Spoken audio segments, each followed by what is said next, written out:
use efficiency.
Hope you can hear me. Get to you. Sorry, I had my mic muted. Go ahead.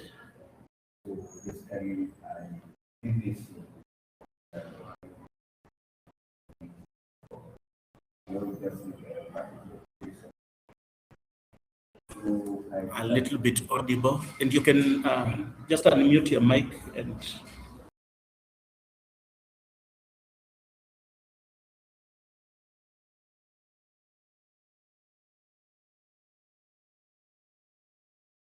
So I had so in my index.html I wanted to go for like a grayish background, like colorfulish. So I used that's why you can see I use the style here, the background linear, the 135 degree to make the color change from this side to this side.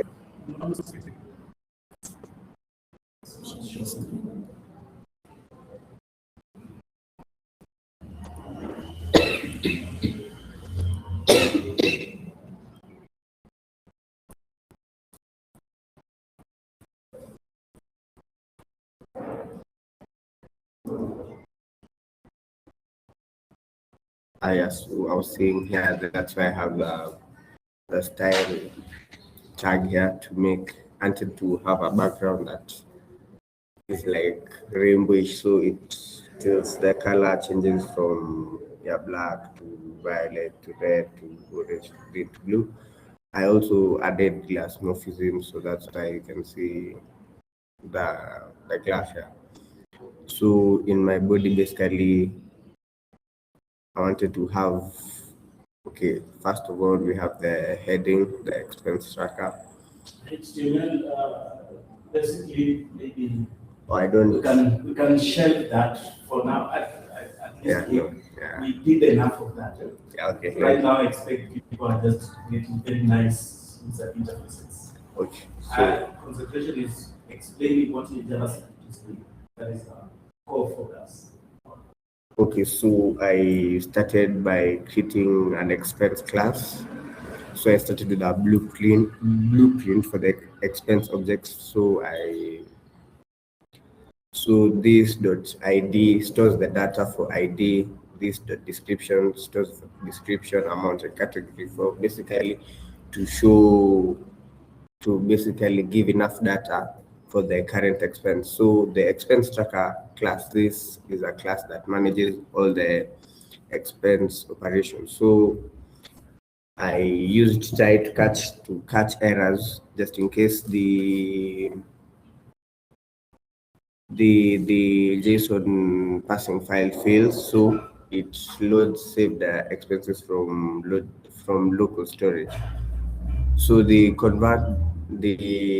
JSON.parse converts data back into JavaScript array, and this creates a fresh empty array for data.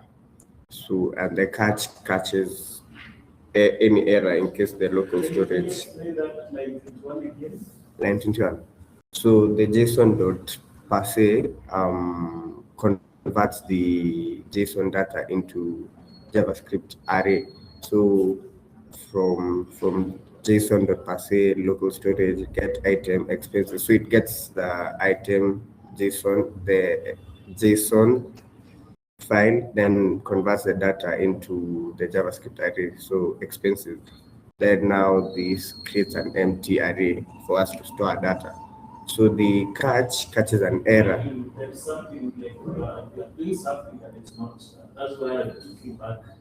The double straight pipes. What does that operator mean? And. What does that mean? Or, isn't it? So, like, I'm taking you back to read through, like, you need to understand whatever you have. And that is JSON.parse, not parse. Parse, P-A-R-S-E is basically transform. So You are explaining it very well, changing a JSON object into an array. But now, reading the term, it is as JSON as. Just transforms the object. When you are storing, you're sending the data to local storage. You say when you're storing it as objects, isn't it? Yeah. And you all know how objects look like.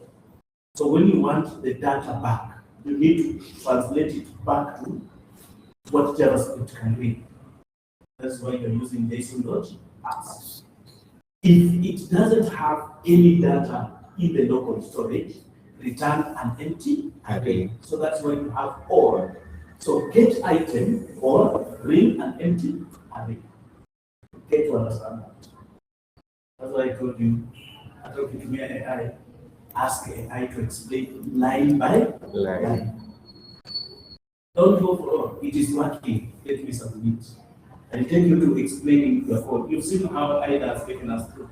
I wasn't probing so much because like she was almost very perfect on what each and every line does. And that is basically what we are here for. Understanding, isn't it? The coding is, let me just give you straight to it. You understand why we are digging into understanding. Anyone can code. Anyone. Adam in a data class, they can code. With AI, anyone can do anything, isn't it? So what will make the difference between you and that person who is by coding at home? Can you get that? That is what should make a difference between the two. So this one is just generating code and testing things are working and grabs up themselves or it is the same. But now, the difference between you and them should be I can tell exactly what this one does, what that one does. I can, once you've understood that, you can query AI to give you exactly what you want. You get it? Yeah. And you say, bado, traffic hapo, sahi bado. We get to that point where now we can be okay. You can use AI to just do this. And now, as someone looking at AI with a different angle, you should be thinking of AI integration in systems, not using AI to do what you want to do, isn't it? You're building an expense tracker. How can AI guide someone on how to spend well, isn't it? So in the system, I've added a chatbot, isn't it? I can chat with AI and ask, okay, I'm someone on a 50,000 shillings salary. How do I spend this money so that at the end of the year, I have bought a car? I get it. So it tells you, okay, in 1 year it is not possible, but if you set this in this period of time, you can be able to achieve your goals, isn't it? So those are the things that need you to start thinking about. Problem solving.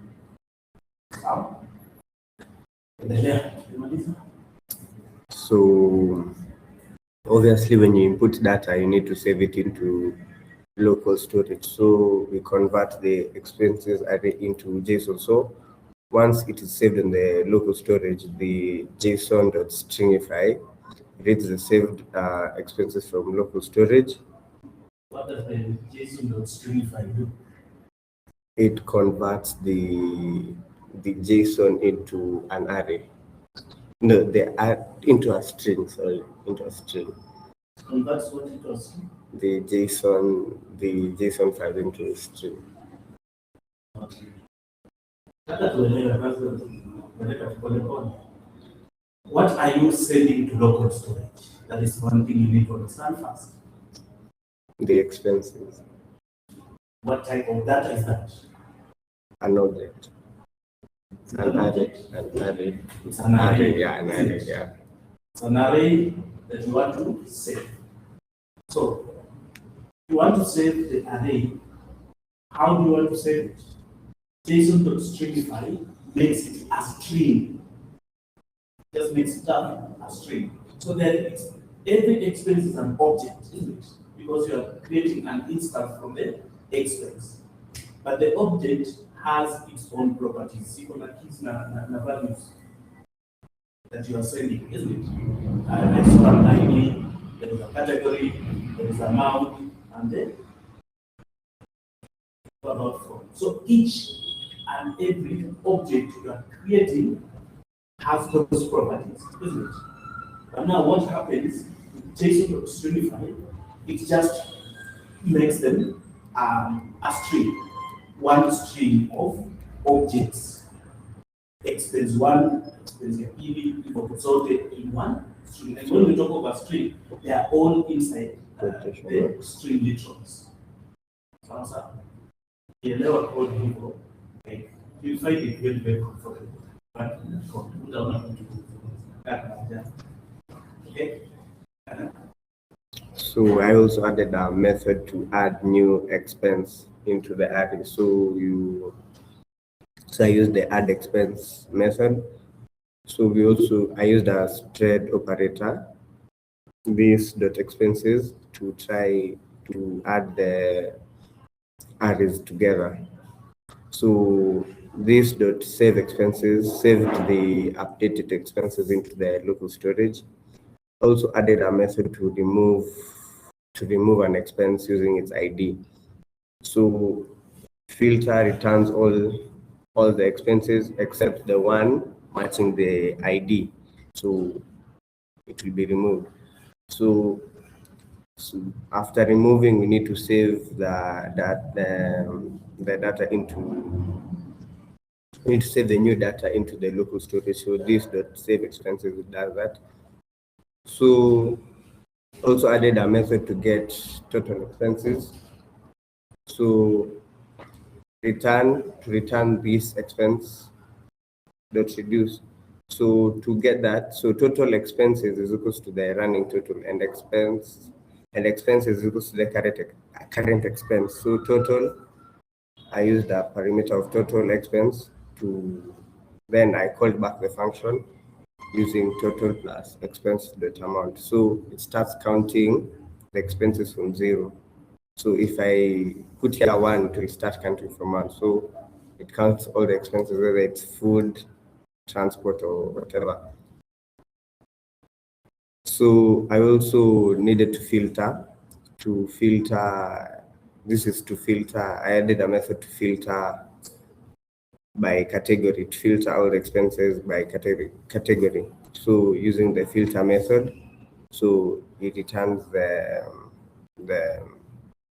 category. So whether it's food, transport, whatever, it filters, then puts the category for food or transport. So I also use the rest operator to add many expenses. So the spread operator inserts all the expenses into the existing array. So this dot expenses says the updated data. So yeah, then now to create a tracker object, to create a new object for the tracker to track all the expenses, so I use the const tracker is equals to new expense tracker. Then now my DOM elements to get all the HTML elements where the data is.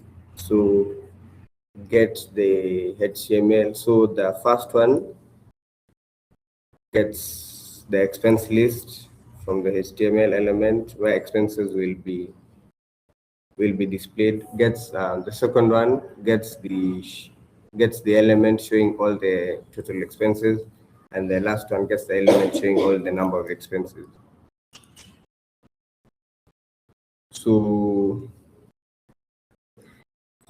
to the function, this displays function and expenses displays all the. This is to display all the expenses on the page for the data. Now to clear the previous data, I use this expense listed in a HTML to clear all the previous data, and also to loop through each to look through each expense I used for each.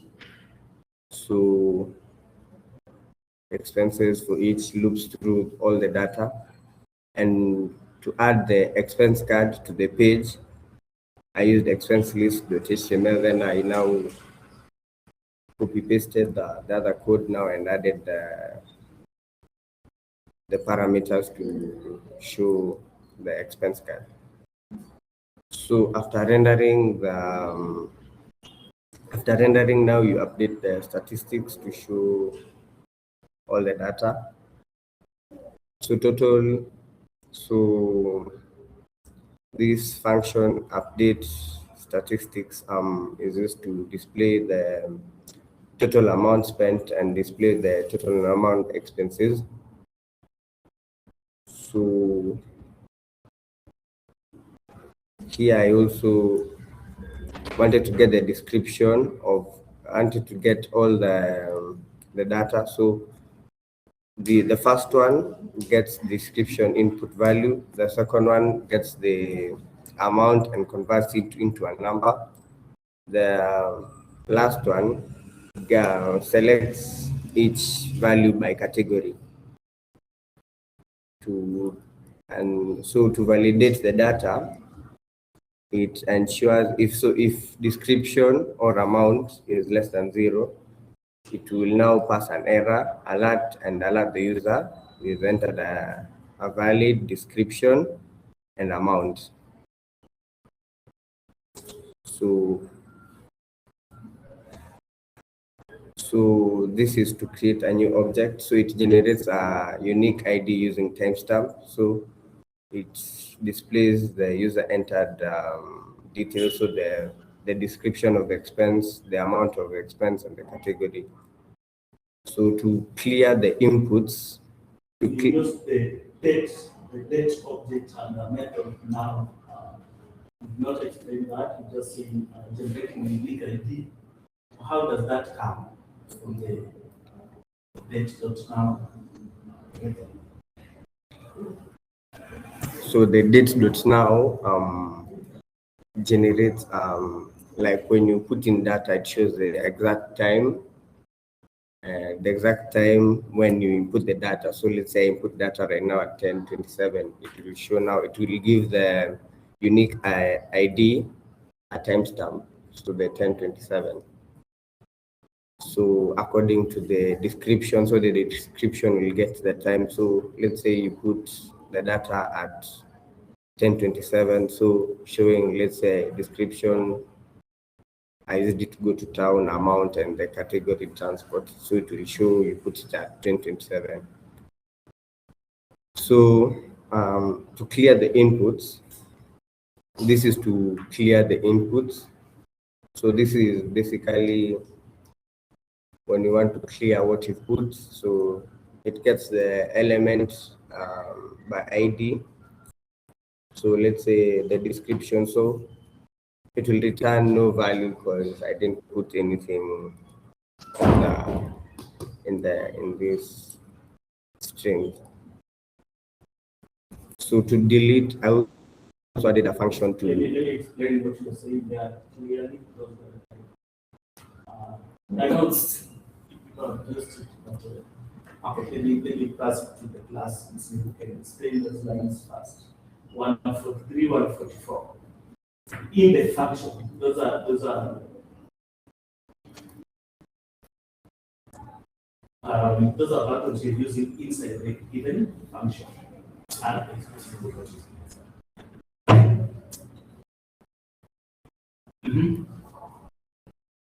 What does that do?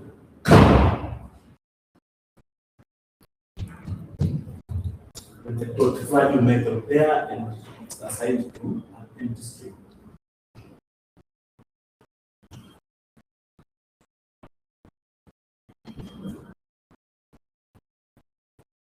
From this explanation, saying when you want to clear.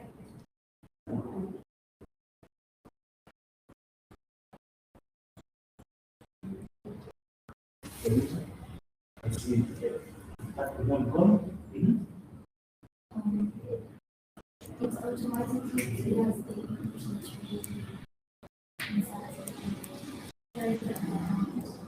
When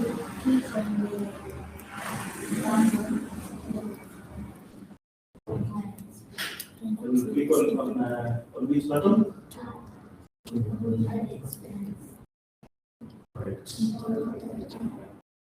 got it down. Just a very clear explanation. When you key in data, you want to save an expense, isn't it? Once you click on add expense, the input fields clears off whatever data you inputted as it saves the expense to the local storage. Not that you want to clear, but you add that. It's also a safety net. Like once it clears, you cannot resubmit the same information. Once you click on the button, clear the field so that it's a good user experience to show that this has already been captured. Instead of leaving it there, there are interfaces which are built like that. You save and it stays there, isn't it? So you click on it again, so you find the same expense or the same data has been saved the number of times you click on that button. So preventing resubmission. So you clear off the fields. Right? So we also added so to delete a function to delete an expense. So it deletes the expense by ID. So the tracker removes the expense by ID. Let's say ID.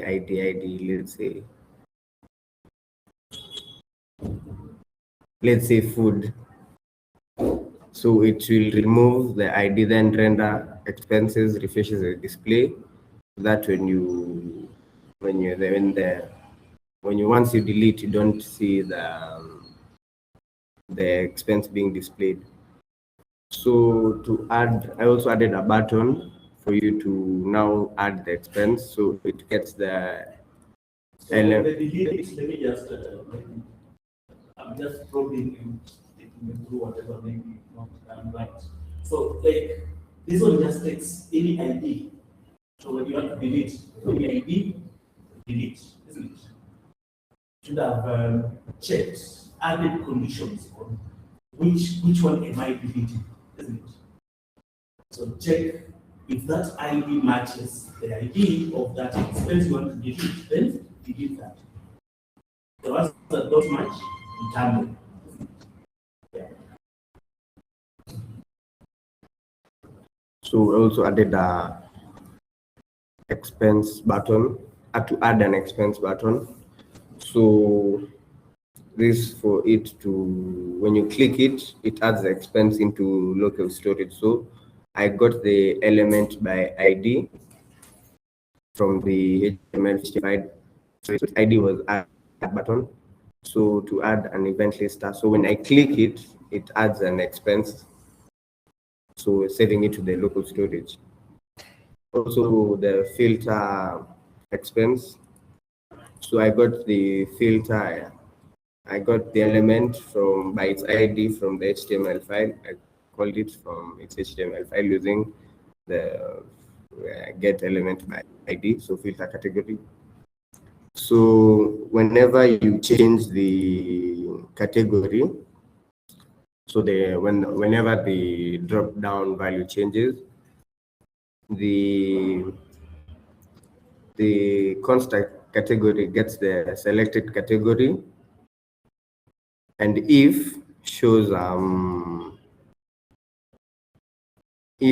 whenever so if the category is all, it will show all the expenses, but render expense shows all the expenses, then returns. So this is if you've not changed the drop down value and it's the original value.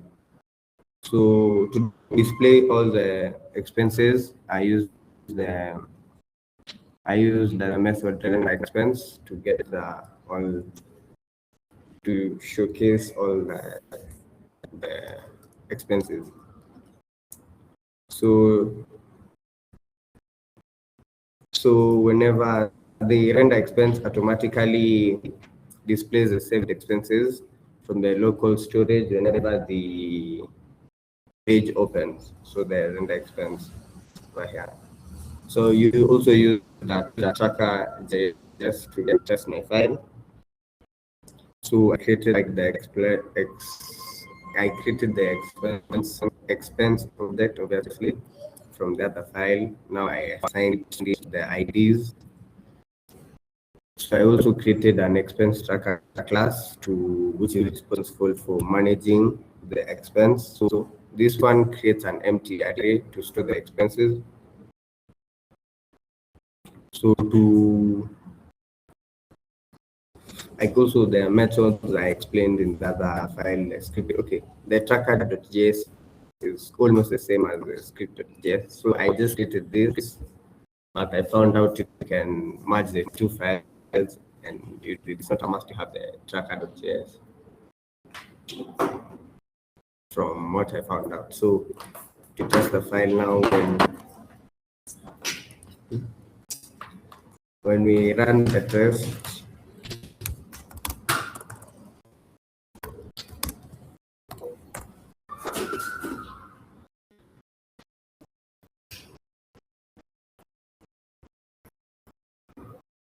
it passes, all passed, which have four tests in total.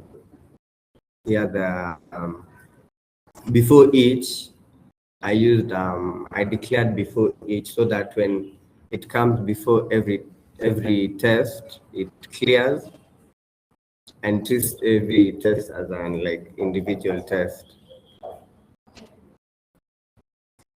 So that's why I use the before each over here.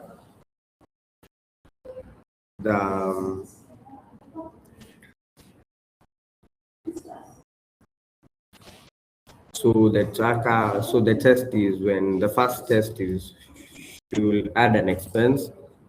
So let's say the new expense is one lands 500. So it expects the expense to be one, and to remove an expense. So when you try to remove more than one, it refuses. So it only accepts one. Yeah. So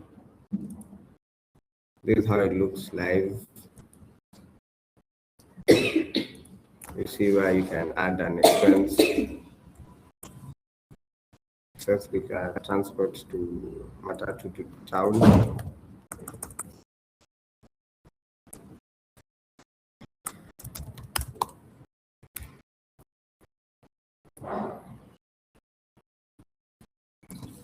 Amount, let's say 700, 100 shilling.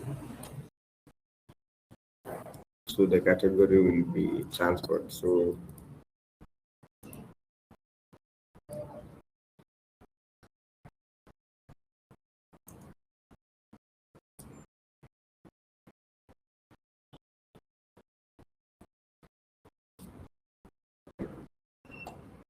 yeah, so that was what I did.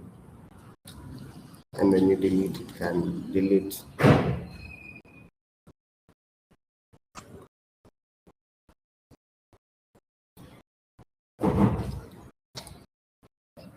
Right. That's good. Especially on the UI.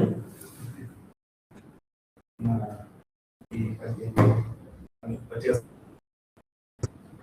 that's good on the UI. Just on the code that I expect, or I want all of you to just understand the code. Understand everything that is what in your code. So, any challenges you faced when you're doing this? It's a general point to all of us in classes.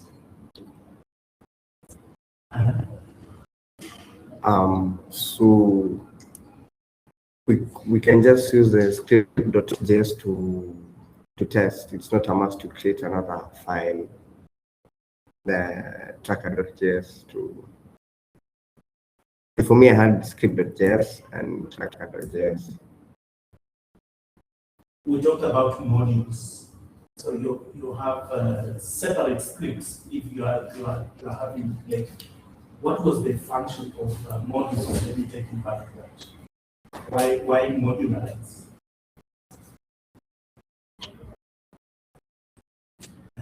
Is it about modules?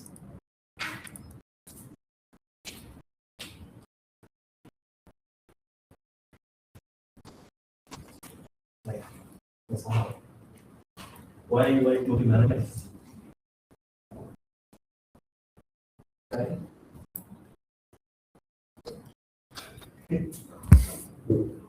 Yes. Why do we have modules? Why do we have modularize? Yeah. Say models like maybe exporting whatever you have created. For example, in Jquery, it exports the test also imports and exported.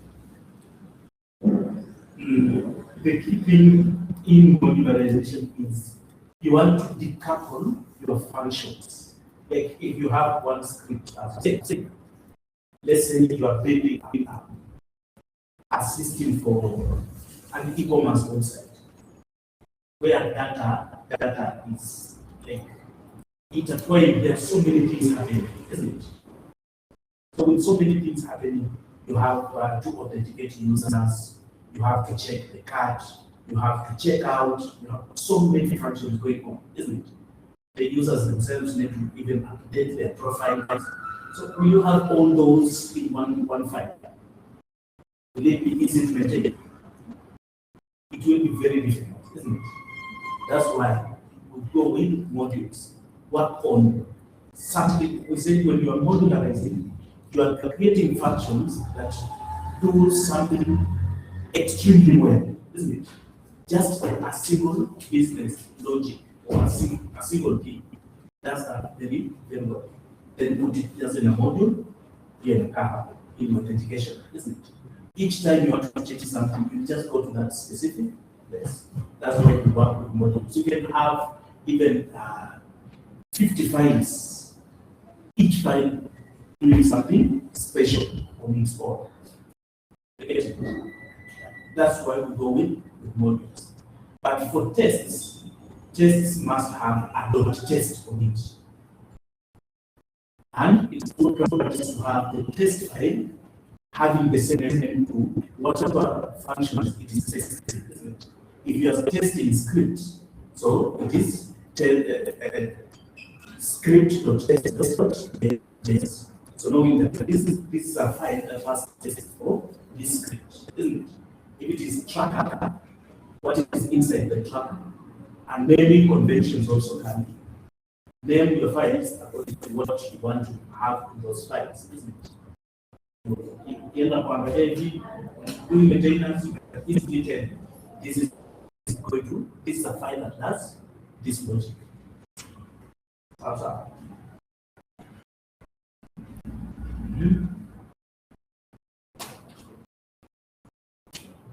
Right, so I think at this point I want to give you a task. Having done DOM manipulation, it anchors now very, very easily or very well on what we want to look at. Ajax and Jquery. So I want to give you 30 minutes enough. Just I'll give you two groups. Just give you two groups.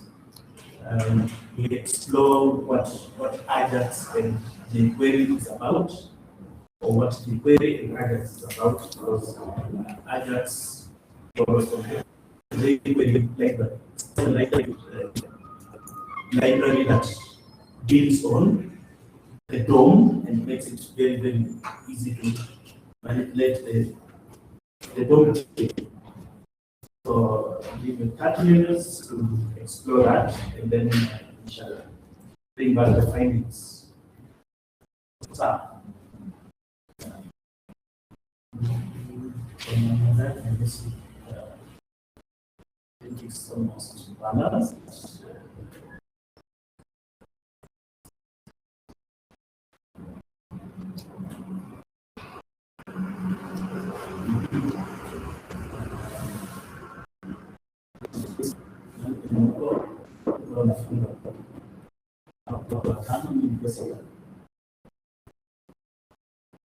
At least two ladies in each group.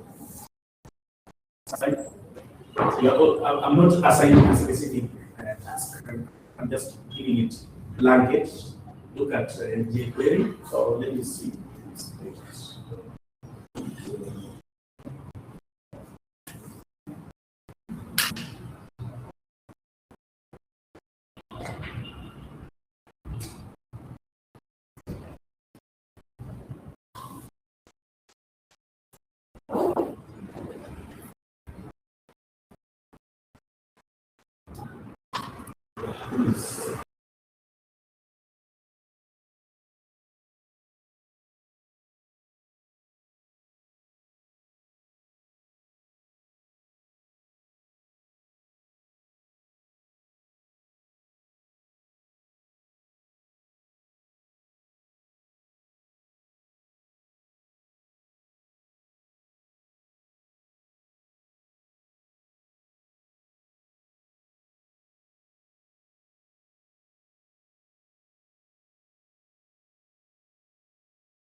Screen iko. Inaweka screen.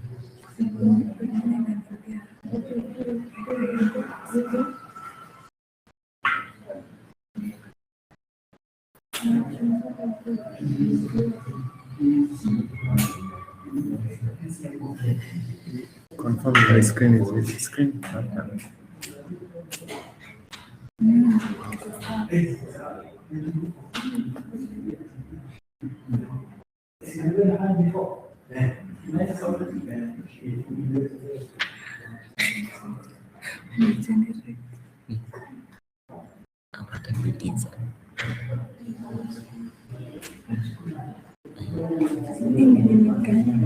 Gamma.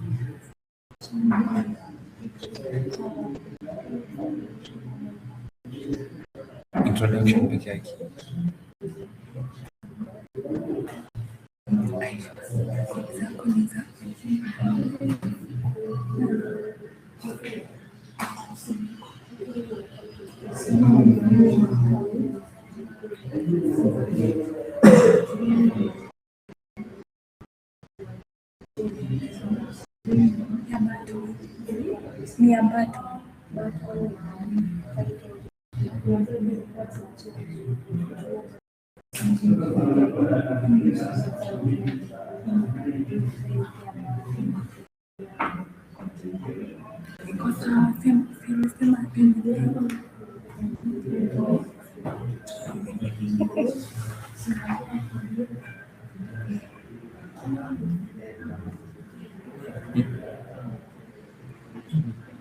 Actually, that's why.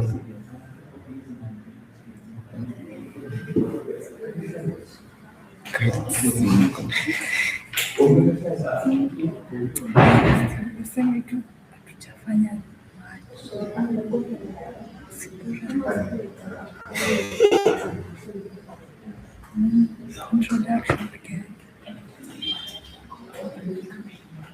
Yeah. Easy.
Online class.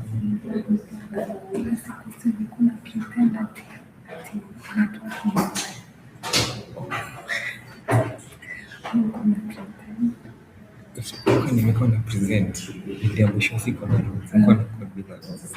Tena kwanza kutafuta kitabu kwenye notes sipati.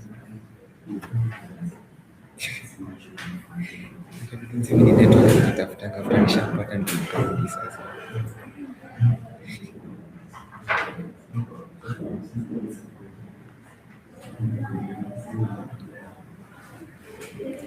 Iko na code. Code si maisha.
a lot of flickering, but you can go ahead.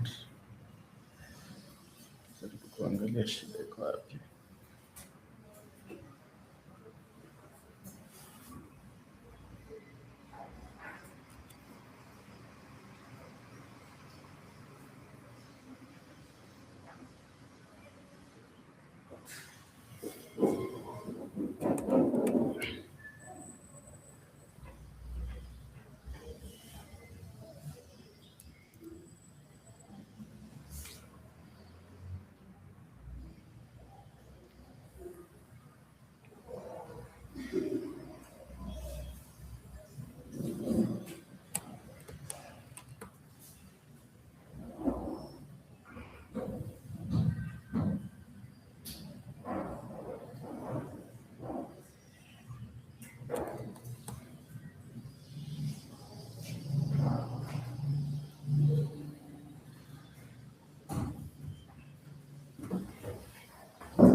Familiar.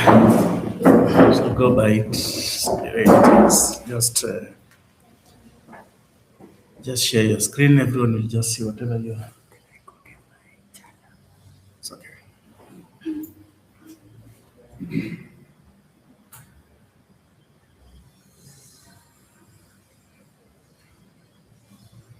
Right. Just go ahead.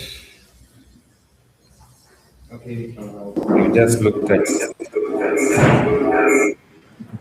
the basic introduction of jQuery. Do not dive that much deep, just about theory and the installation.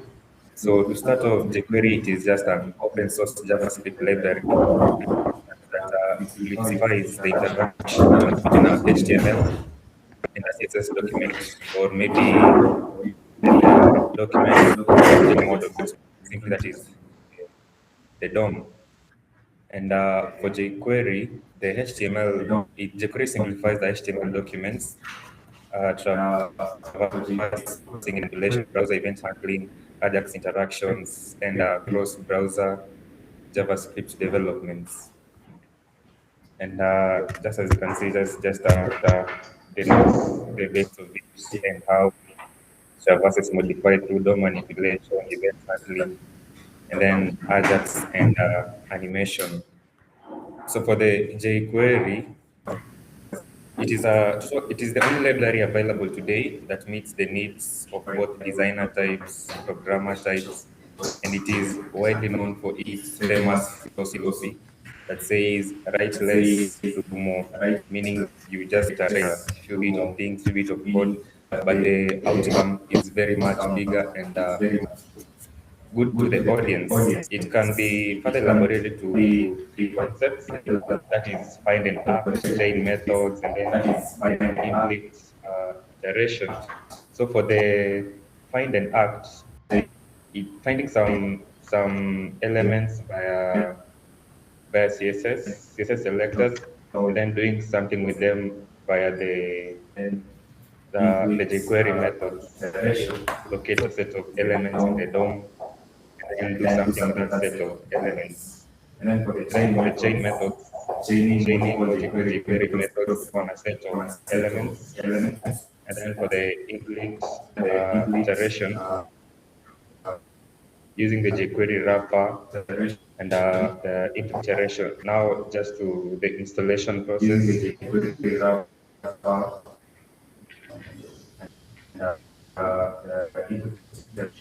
The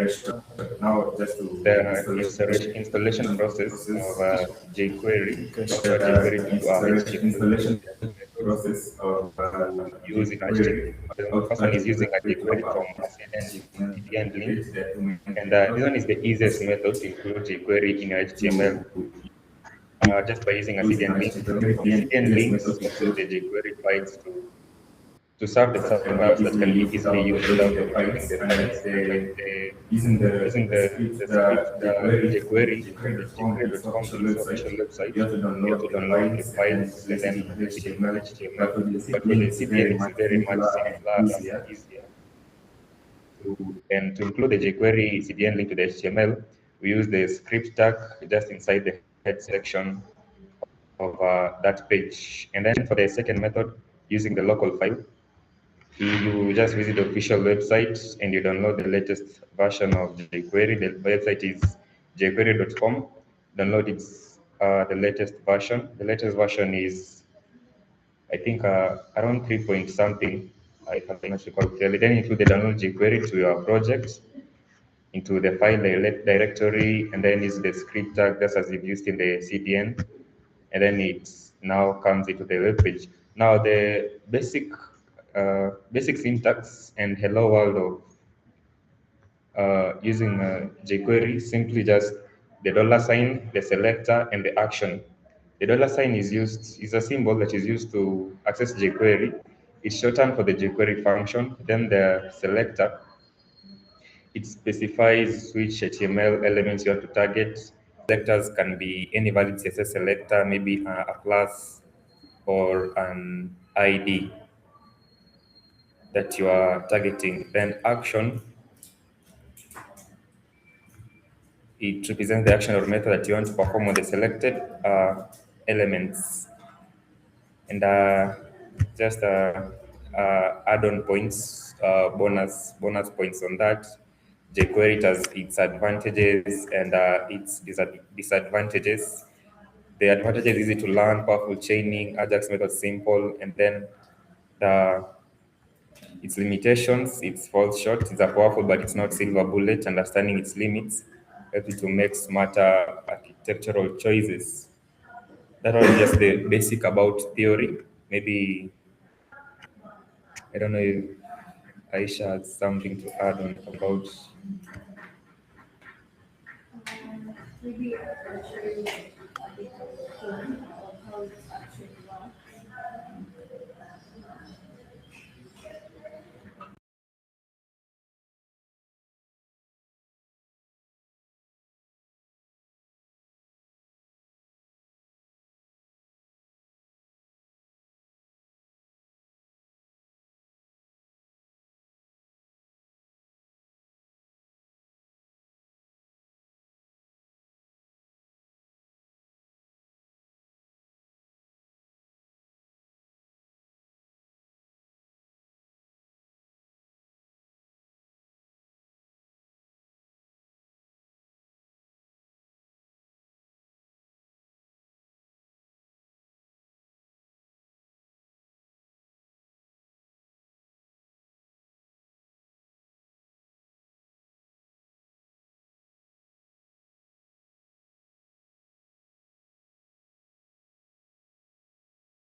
So basically, we saw it in two ways, using the Ajax way and using the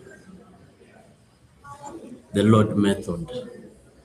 So this is the syntax for the Ajax, the first one up there on line 3. Then the bottom line, is it? Oh, line 15. Yeah, line 15 is for the load method. For the load, I think it's this method is used when you want to fetch HTML or text from the server side and inject directly into a specific element you want on your page without any data manipulation. Then for the Ajax, so the load is just more simpler compared to the Ajax method. Yeah. Let me show you for the Ajax. I made a HTML file, then I inserted it to a script element inside of it. So as they've said, the Ajax, you start with the $sign. Then I created another file for demo, which you'll see here. Then that, let me see where I can explain. This is the Ajax method here, and then the on click. I think this click. Can you explain more, sir, on that? The click. So you hook into the Button. element you want to manipulate, and then what do you want to do with it? Yes. So this I've hooked into the button element. Doesn't it?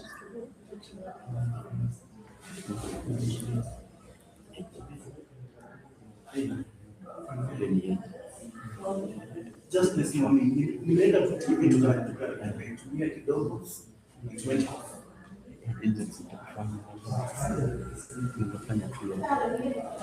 All right, so the click is basically the event. So it's the same as on click, but the event listener. Yes. Yes. So instead of the document.get element by ID, then add event listener. So you just pick the event directly. Yes, directly. Yeah. So yes. So I've inserted the. Yes.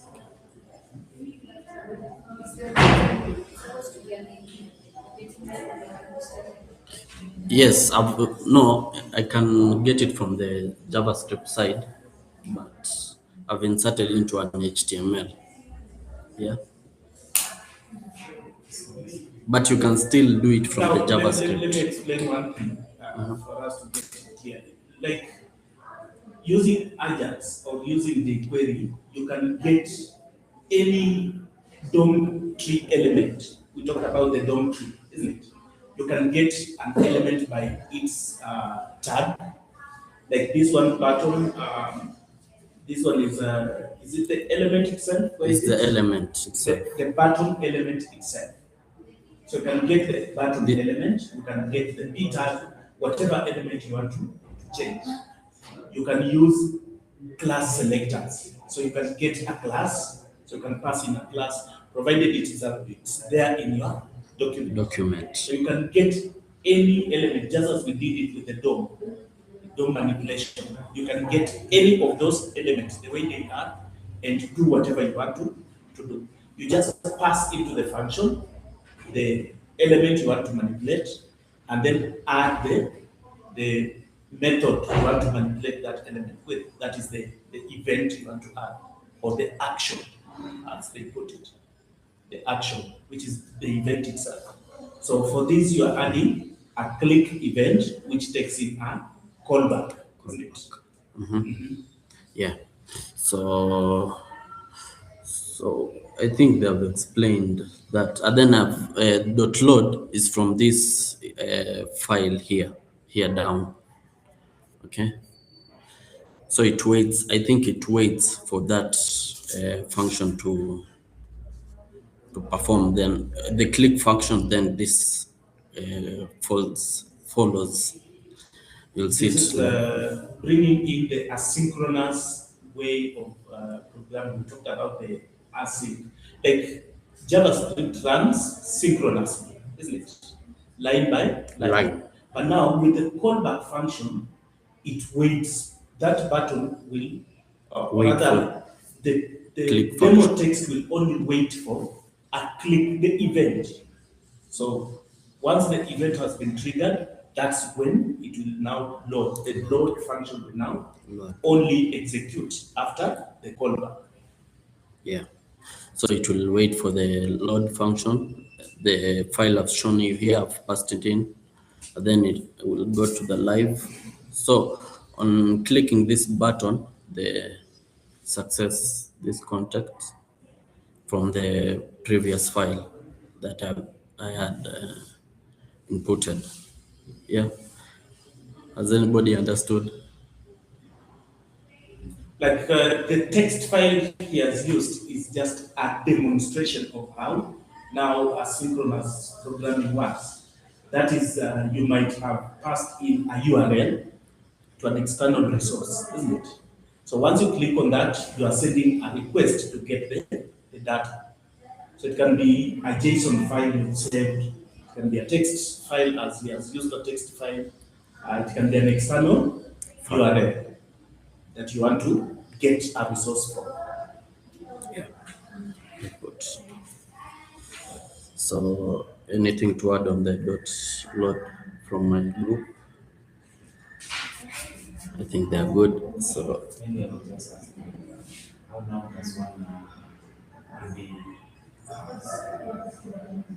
sense of display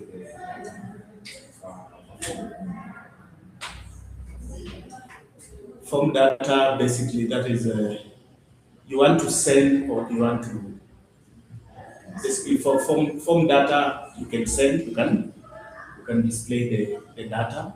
So you're asking of how do you send that? All right, let's see.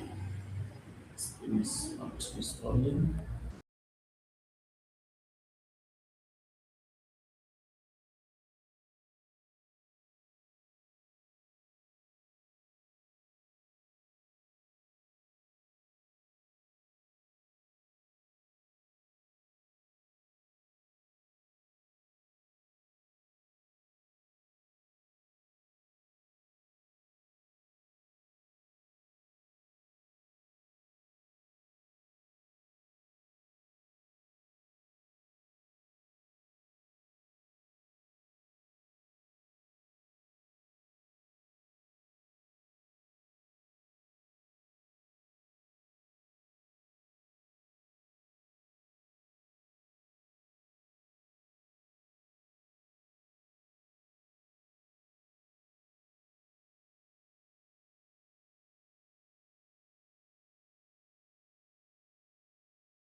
Dennis, are you there?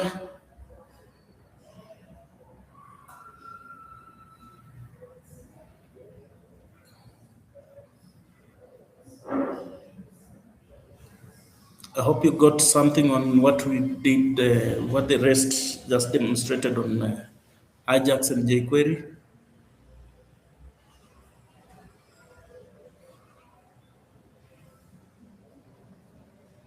Yeah.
Nimejarudi. Zindua.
All right.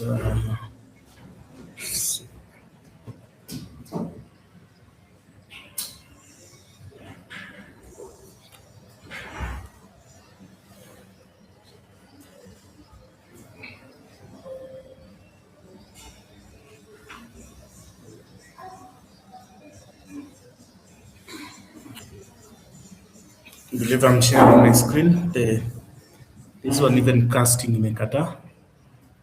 So just go. This way we look at the screen.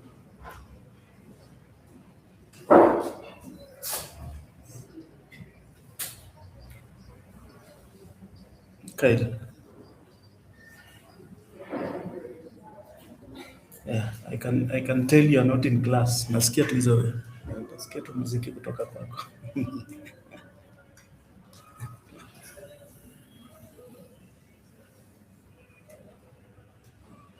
You can just have them off for the sake of concentrating in class. Na kuna mengine bado nasikia.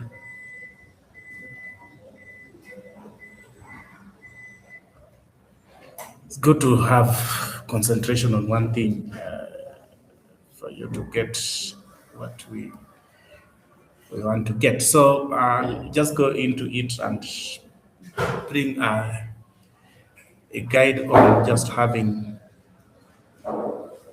as he had put, now fetching and sending like form data. How do we handle that or such? So we just go in and create a file. Let me just call it Jquery dot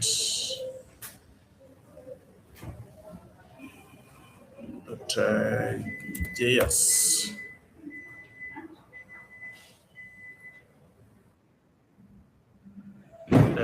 Let me just start with the HTML form.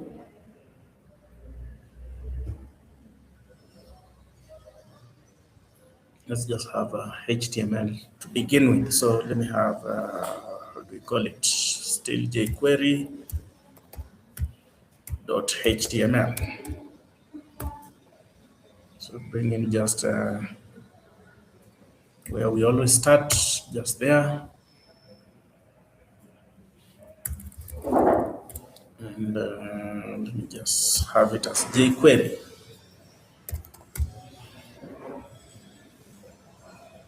So in this, we'll just have a form tag.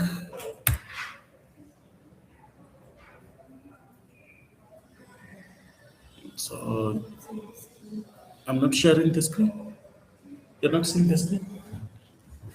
I thought I said I was sharing the, it's showing. Refresh the page, might be the issue.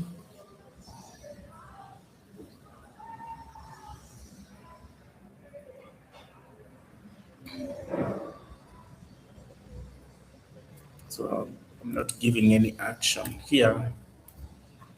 So maybe just passing an ID of, maybe how do we call it? Let me call it my form.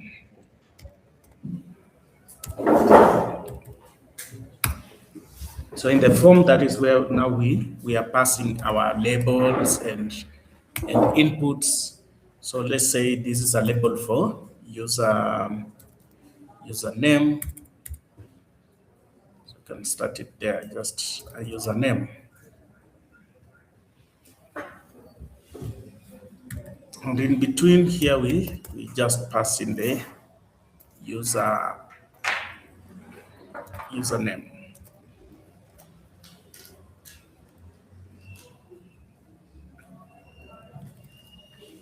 So with that, we have an input type text because it's a name.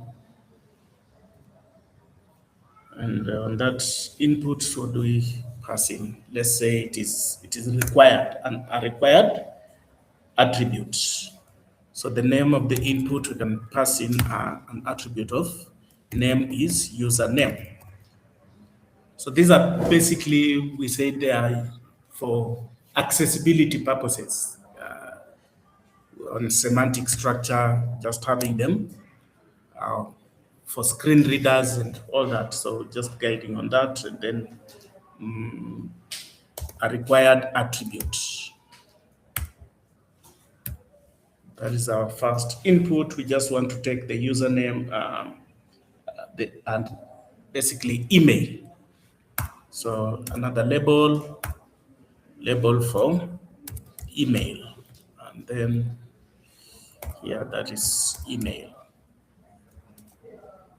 Just have that.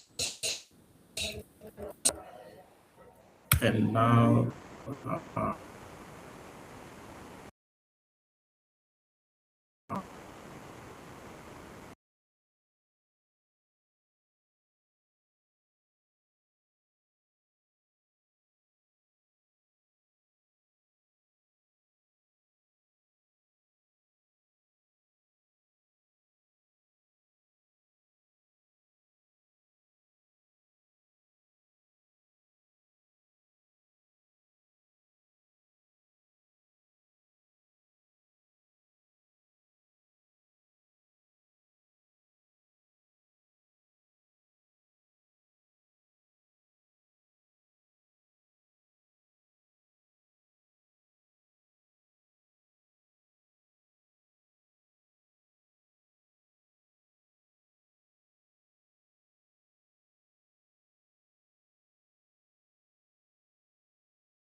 You can see my screen now.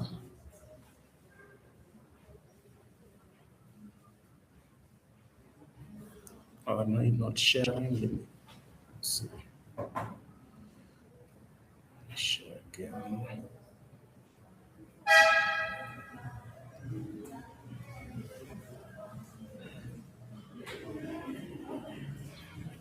You can see it. So let me just get the jQuery CDN link to add to our HTML.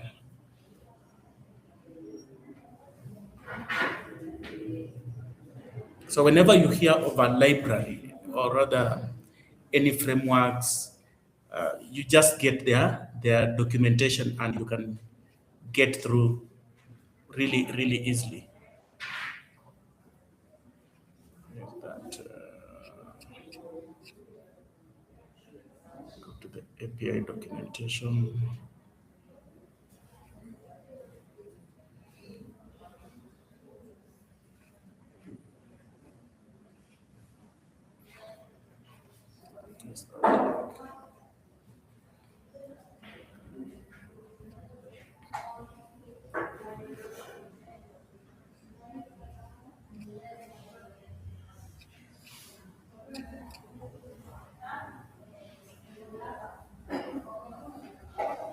Let's get it from here.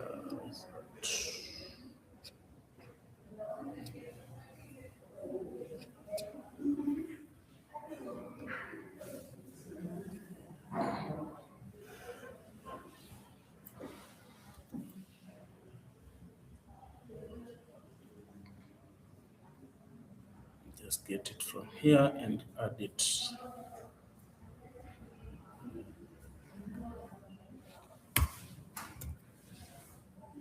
What's this?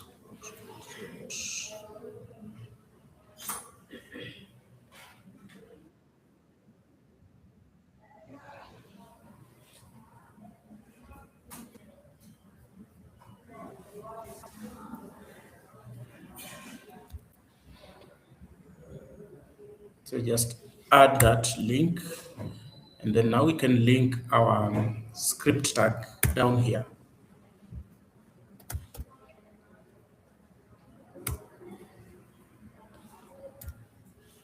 So our SRC, that was jQuery.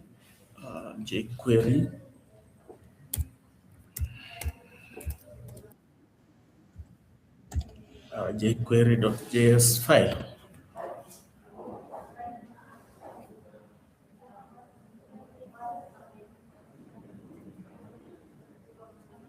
You need the jQuery link?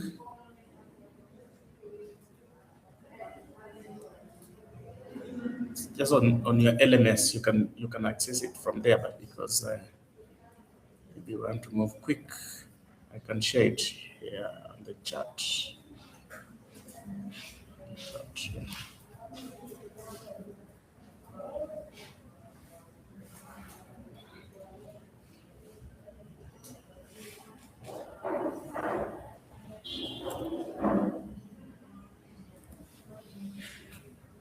Can attach that link. Dennis, I hope you are here and you're following.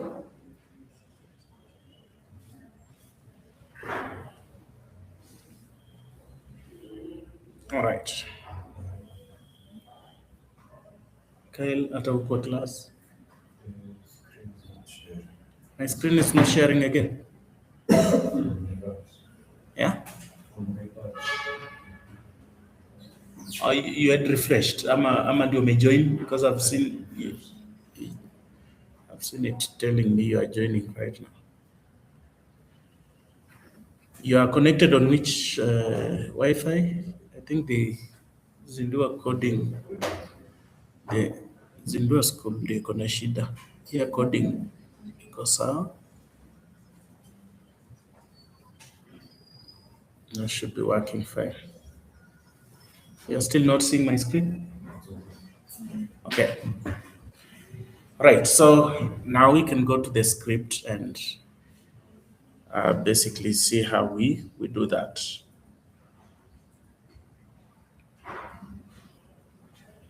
So whenever you are sending data, or basically when you are sending data, it's good to clean the data. So cleaning the data, like in JavaScript, we saw like with the .trim methods to just remove the white spaces and all that, maybe to lowercase to uppercase. Those methods that you use to maybe format data in a way that can be used really, really well. Now with jQuery, it's just very easy. You use the serialize method. So adding the serialize method on your data just cleans up everything and it makes it really easy to use. So how do we start off? So we just start off with the, yeah.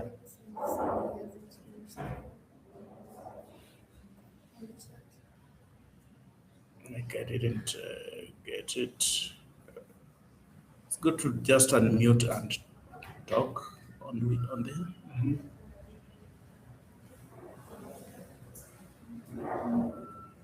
You know, I'm not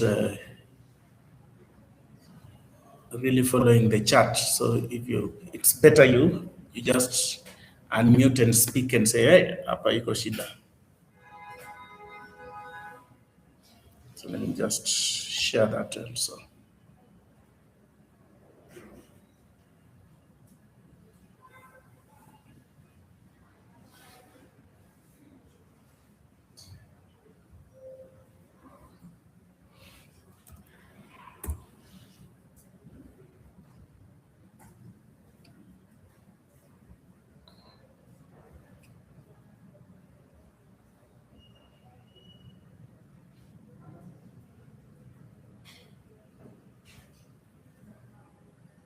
So said the syntax is just basically the $sign and the function. So we just pass in the $sign and the parentheses. That creates an Ajax or jQuery function. So quickly, just that way. And we just want to pass in the HTML document. So I'll just use the document argument inside the function here and wait for the document to load. So you say that Ajax dot ready. So just say ready. With the ready method, we are waiting for the HTML document to load. And then as it loads, we pass in I've already passed in the parentheses. So you pass in a function. It is basically now the callback function that now waits for the document to load. So wait for the document to load, then you can now execute what you want. So inside the function, now we can now start the execution. So you can see where now, I think that's what was bringing tashwishi, isn't it? So how do we now handle like form inputs and all that? So you do it now in the function. So you see the function syntax and everything remains the same. So in our function, now we had an ID of my form, isn't it? That was the ID I added on the form. Let's go to it, you see. So I just get this ID for the form. To get all the inputs from my form, I need to get that ID to return the form to me. So I'll go to it here and say now, to grab that form, still the same, we say it's $sign and then parentheses, sorry, $sign and parentheses, then pass in the ID of what you want to manipulate. So hash, it is called my form. So pass in the form. What do you want to do with the form? So what do we want to do with that form? So we want, when we submit the form,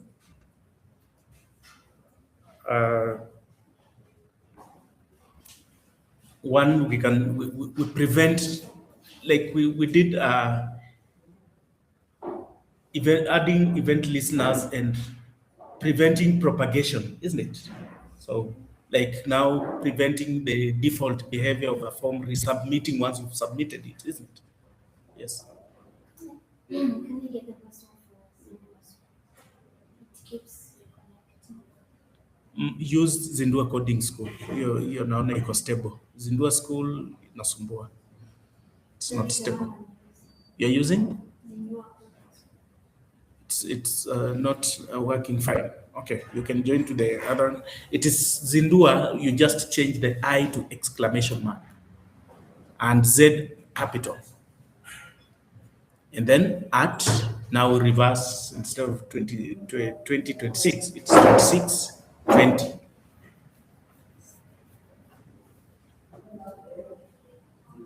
So what do you want to do with the form? So we'll say dot on.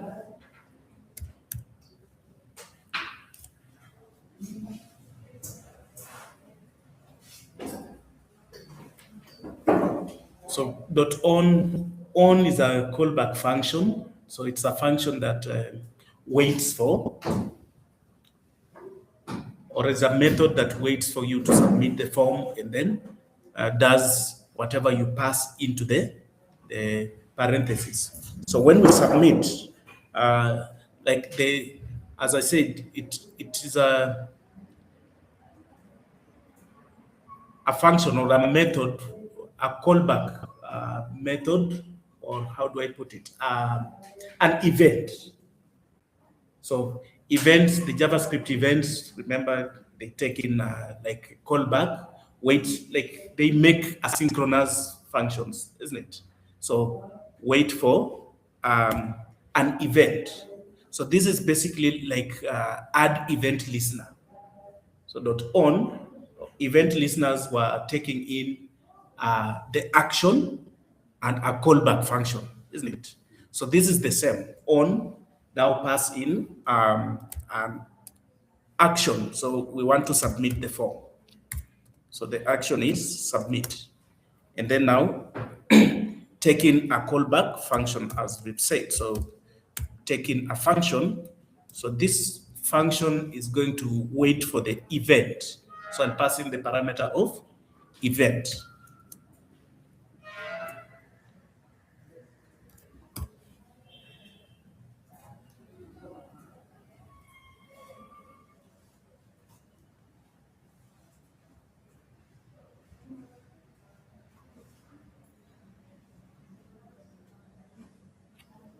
So that event is basically, now what we did with the add event listener.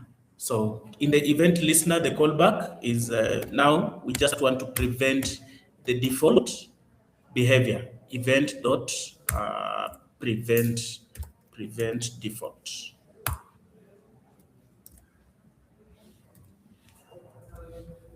So prevent the default behavior of form resubmission.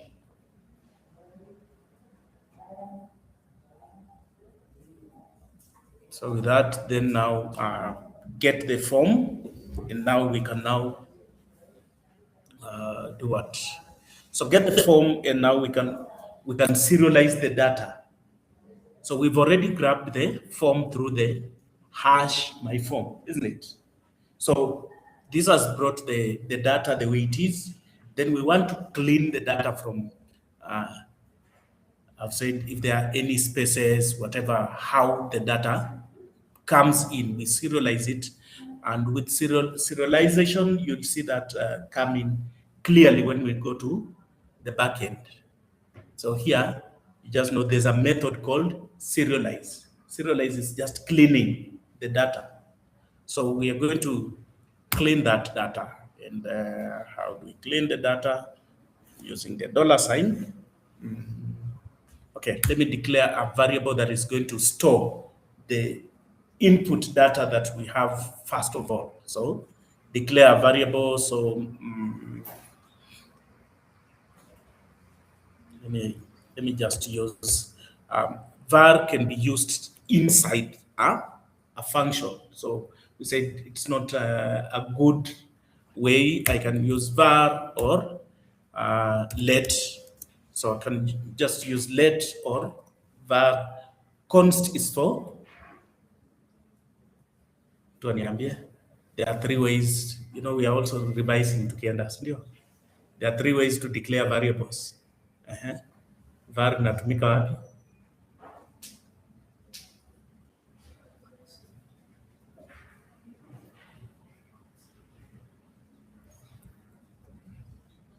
Var and let.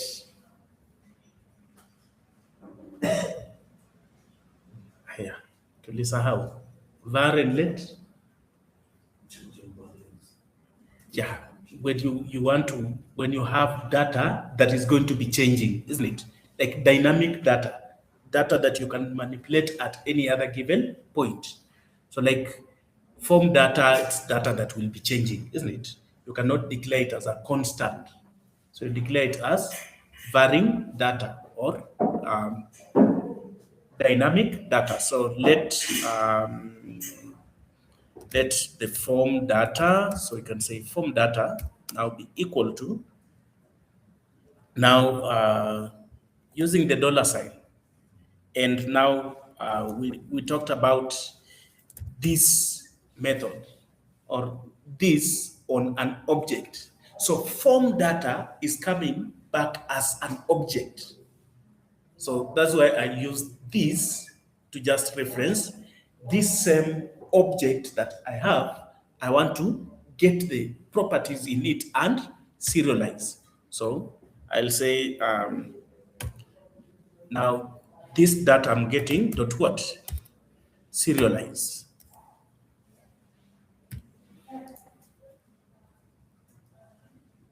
So that just cleans up the data that I've got back. So basically, it is the data, as I've said, the form data. Username na nini? Email, isn't it? So once I get the data, clean that data. So once I've cleaned the data, I can now, I think I'm still just in that function.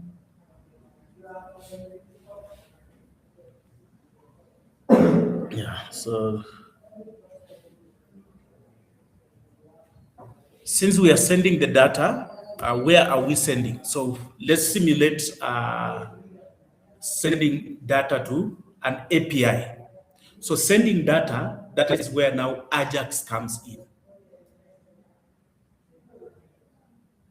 Ajax just simulates the asynchronous nature of sending requests.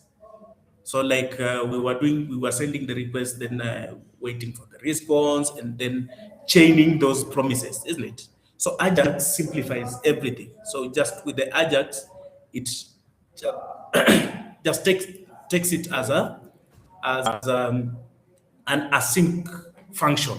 So create an async function to do all the rest. So I'll just bring in the dollar sign and now say Ajax. So the dollar sign and Ajax. So with the Ajax, inside the Ajax call, that is where I'll pass in the object. So our object will take in parameters. One of them being the method I'm using to send the data. So that is in a type key, I pass in the method. So we want to send the data. So we'll say post, just sending that data with a post method. Then as we were sending API requests, we said it takes in the URL. So the async function takes in the URL and takes in, or rather the fetch method. So instead here, whatever I've done, instead of fetch, so we use Ajax. So it's basically the same as a fetch method. and it takes in the URL, isn't it? So the fetch was taking in our URL and options, isn't it? So these options are the ones we are passing in here as these parameters. So I'll pass in, first of all, I needed to start with the URL. So the URL itself, I'm mentioning and missing out to bring the URL. So you pass in the URL, so where you want to send the data. So there's also this HTTPS. I can use example.com. So example.com. Example.com, it's usually /API and / let's say we want to just submit the data. Submit.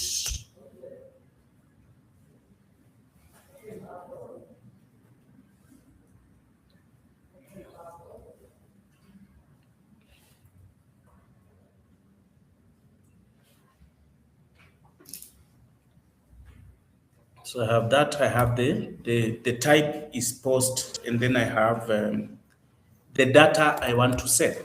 So you also pass in what data you want to send. So what data do I want to send? I want to send that object that I've got from the user input. So what object do we have? Taka mtu mwenye anaweza soma code anaelewa tukiteremka.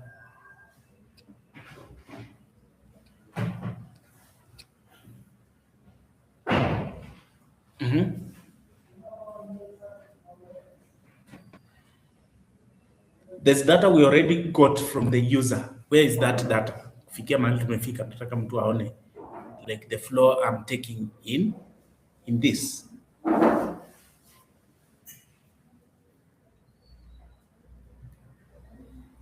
So we assume the user has inputted the data already, and now we have the data. We already have the data. Fikia hapa. Where do we have it? On which line?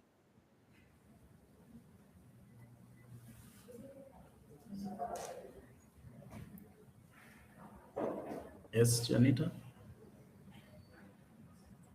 Pardon.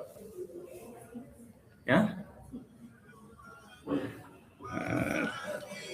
My line 6. Line 6 yangu iko empty. Where exactly on line 5 do we have the data? Uko sawa.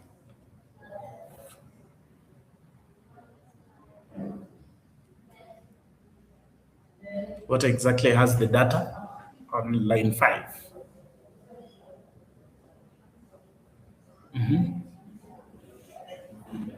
Yeah?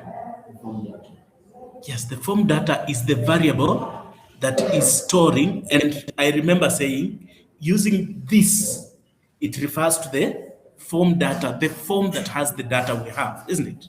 So just from that form, serialize the data you have and now store the data.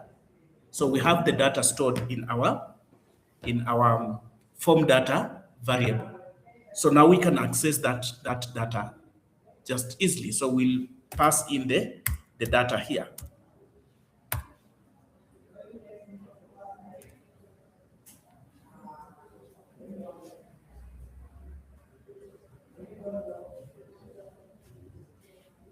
And I can now pass in, let's pass in a variable also to just return a message once we get a successful post of the data we are sending. So we will bring in a function here. So we are making a function expression. Remember, we said function expressions are just functions passed into other functions as parameter, or you can access just as a variable, isn't it? So when we get the variable success, it brings back the response from our function. So this function is going to take in the, just have it this way. So the response from our API. So return the response. So the response now, we want to render that in a HTML. So how do we now display that data? So to display the data, we just get our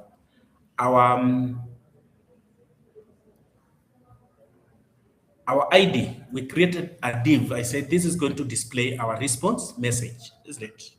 So I'll just get that ID for me to display the data, the response message, not data. So I'll just say now with the hash, that was our response message.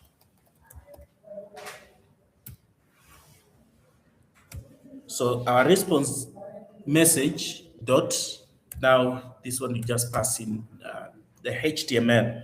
So we just want to render it in a HTML, and we want to bring it back just as a paragraph. So I'll pass in the element, just the P element we want to have the data in. And maybe just say data, data sent successfully.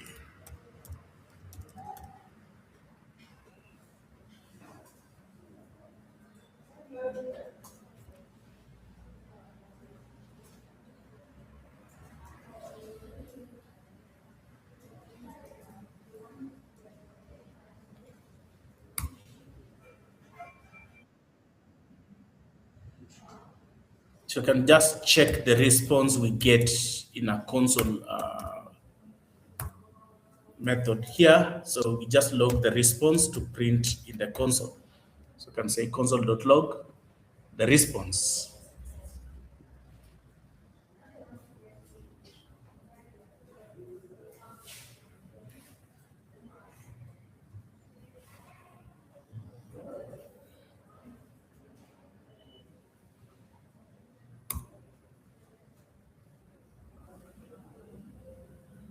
So that is a success. So you get the success. If there's no successful post, what do you do? So you want to bring back an error. So I can create an error key here also to just take in a function that is going to print out for us in the same HTML, or in the same div, print either a success message or an error. So as we said, sending API requests. So you just want to have error checks. So you don't want to fail silently, isn't it? Just check whatever happened. So this function will also take in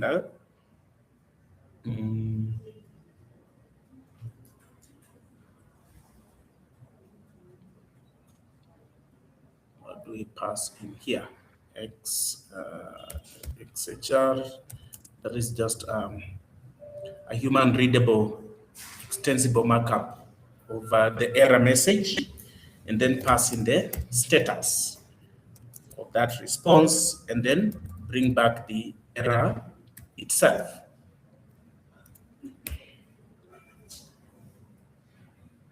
Still grab that, and in the response message, so hash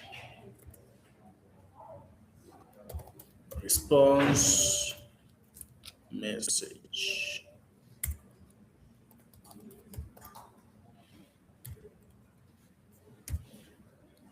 dot HTML,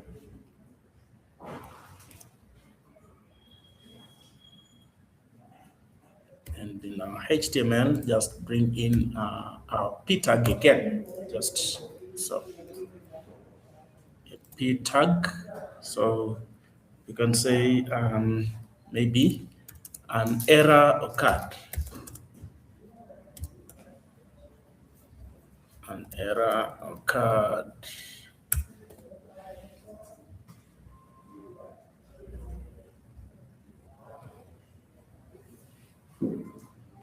So should be a comma here.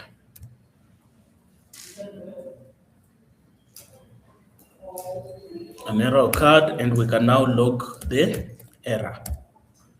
So console.error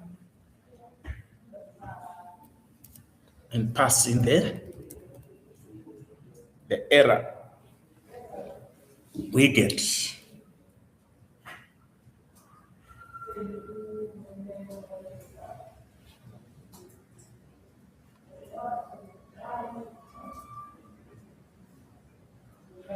This is just it to send data. I think that should work successfully.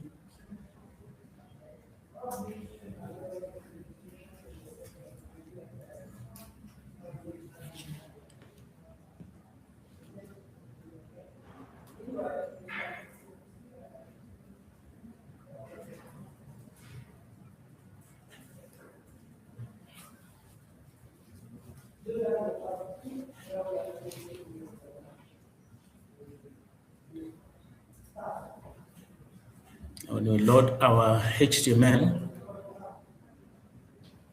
I know people are still writing. Let them write first.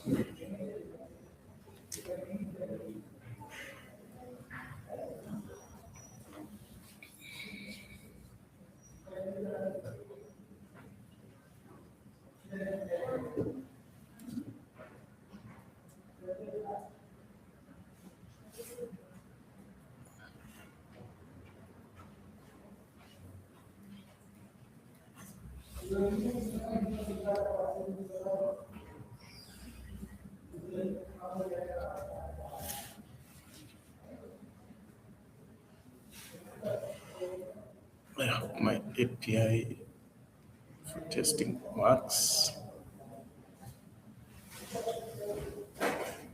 I'll submit. I even wrote the submit wrongly. Submit should be one single M.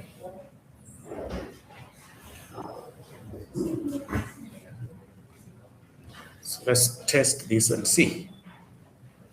Go live. Where's that? Live.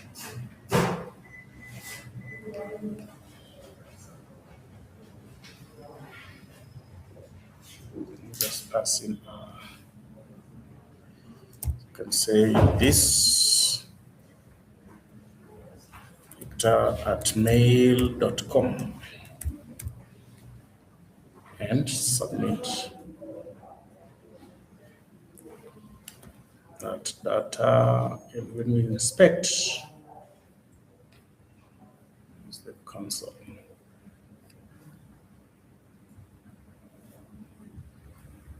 Ajax is not defined. See.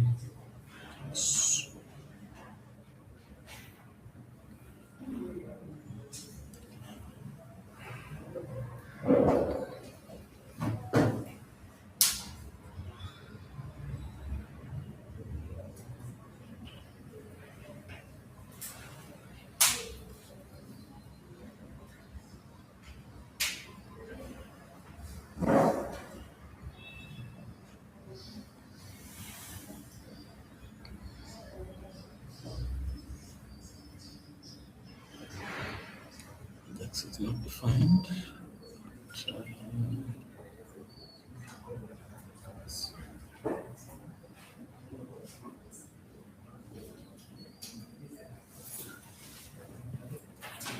Should it be?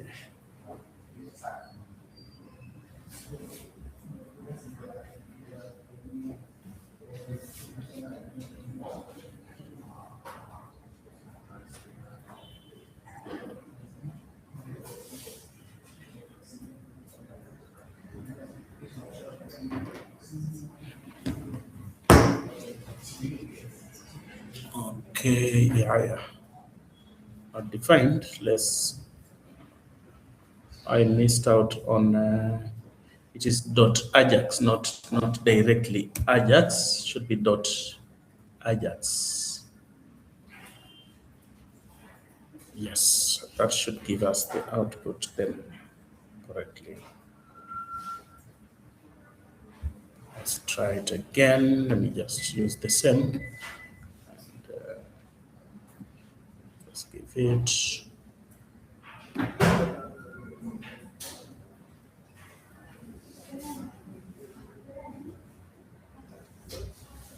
Yeah, the method is post sending, but now tells me not allowed on that given API. So the request is, and now you can see what output do we get in our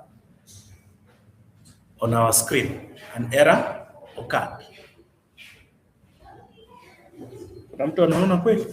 Kuna mtu anashangaa. So because we are trying to send, so I try to send, then I get an output, an error occurred, which is basically what I passed in as my error. So here the P, just to display the data. So the P, you can see using the HTML method, just prints out that exactly very well because it's failing. Yeah. Yeah, they checked it.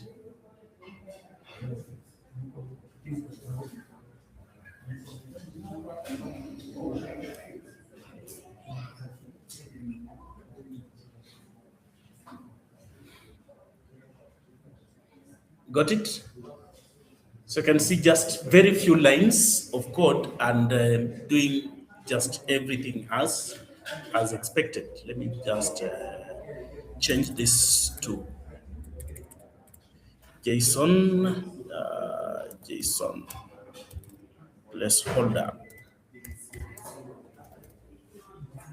dot typicode.com slash maybe users.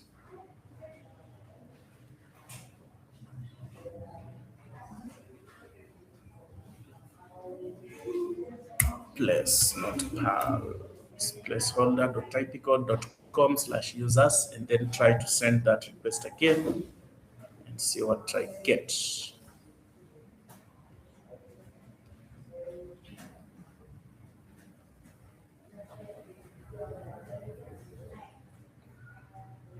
Then you can now see data sent successfully.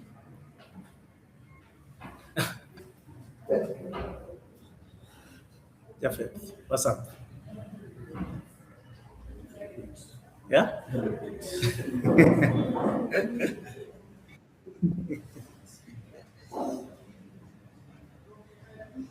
Okay, let me just go back to it.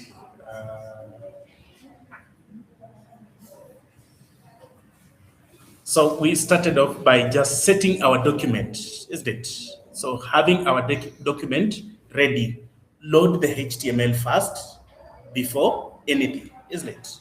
So once it's loaded, now grab the ID for the form to get the form inputs, isn't it? I want to get the form inputs from the document. And now, once I get the form inputs, I want to do something with that data, isn't it? So we said using Ajax or Jquery, you just have the function. So in the function, you grab the DOM element you want to manipulate. And then you add a method, which is basically an event. So what event do you want to apply on the given element that you've selected? So we said on is a method that now just loads the document. So we want to take the form data, wait for user input, and now once the inputs have come in, we can now do something on them, isn't it? So we've collected the data.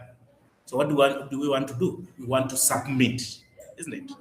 So now the submit is an event, and then a callback function that is now going to do whatever we want to do. So we pass in a callback function that is going to wait for the inputs from the user. And now on the event of submitting the document, So prevent default behavior of a form being resubmitted, isn't it? So that is where we now pass in the event.prevent default. So that runs just once when you click on a submit button. And now set the data you have got from the input. So create a variable that is going to store the data from a user's input. I call that form data. So let form data be equal to this, referencing the same document that is bringing the inputs, isn't it? That is the form document we're getting the inputs from. And now we said we serialize the data, cleaning the data from any, like a user has passed in capital and small letters, maybe there's a space in between a word being typed in, isn't it? So just cleaning all that and then having clean data that you can now do submit. So, so now with the .ajax, we say the Ajax is a method used in jQuery to just mimic or rather do the asynchronous calls. So sending data asynchronously, like the fetch method we used in APIs. So Ajax is an API function that takes a URL. So we say it takes the URL and other methods, isn't it? Just the same way fetch was doing it. So now with the .ajax, now we pass in the object. So you pass in the data as an object in the object literals. That's why umeona nikaongeza curly braces. So then now there you pass in the URL, you pass in the method, which is now instead of method, in fetch, tulikuwa tuna pass in method as method, isn't it? Here we are passing it in as type. So the type, you pass in the data. These functions for success and error are basically optional. We say options, isn't it? So options, you can pass in the options. But kufikia tuko hapo Ajax, then the URL and the type, the data is already sent and the data object itself. So you send. So this method, the success now error is basically just like the try catch block of trying to send and then checking the errors, and then everything just works. So with the .html, it's just now whatever or how we print data in the user interface, dynamic printing of data or rendering of data, displaying that data in the user interface. Jafet, understood now? So just with that, now you can see when you send the data, I changed this to JSON placeholder. That is basically the easiest to play about with.